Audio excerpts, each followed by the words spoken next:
One man pointed a tube of glass at the night sky 400 years ago and broke the center of the universe. Broke the center of the universe? How can a single telescope do that? Tonight, in the library, we follow Galileo's eyes to a January night in 1610, when four tiny points of light shattered everything humanity believed about the cosmos. Welcome to the Midnight Library. I'm Romi. And I'm Kao, good evening. Tonight's small story comes from a cold winter sky in early 17th century Italy. First, a piece of news from today's world. Have you noticed more stunning images of space in the news lately, Kao? Yes, those glowing nebulae and ancient galaxies.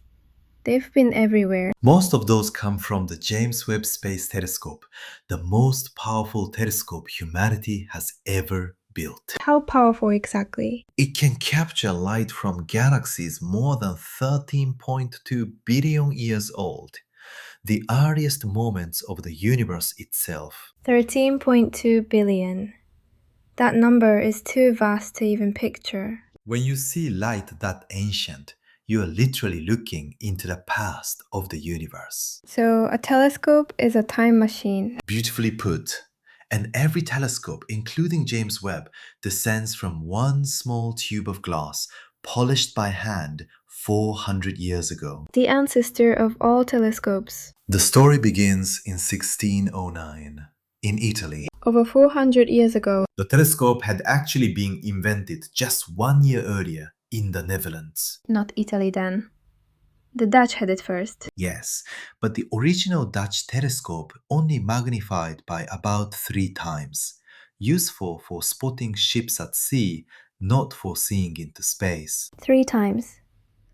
Less powerful than today's pocket binoculars. Galileo heard about this Dutch invention and decided to build his own. He polished his own lenses and pushed the magnification up to 30 times. 30 times. 10 times more powerful than the original. Here's the connection to our recent episodes. This only worked because of the glass tradition from night 14 and the lens-making knowledge from night 15. Ancient Syrian glass, then Italian monks polishing reading lenses, and now Galileo turning those lenses toward the stars. Exactly.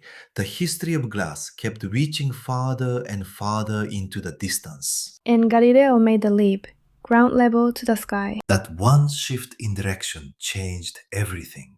Galileo discovered many things with that telescope. Like what? Craters on the surface of the moon, mountains and valleys on what everyone had thought was a perfect, smooth sphere. So the moon wasn't a smooth lamp in the sky after all. And the Milky Way, that pale band across the night sky, turned out to be made of countless individual stars. Stars too many to count, hidden in plain sight. But the most famous discovery came in January 1610. What did he see? Beside Jupiter, 4 tiny points of light. 4 lights.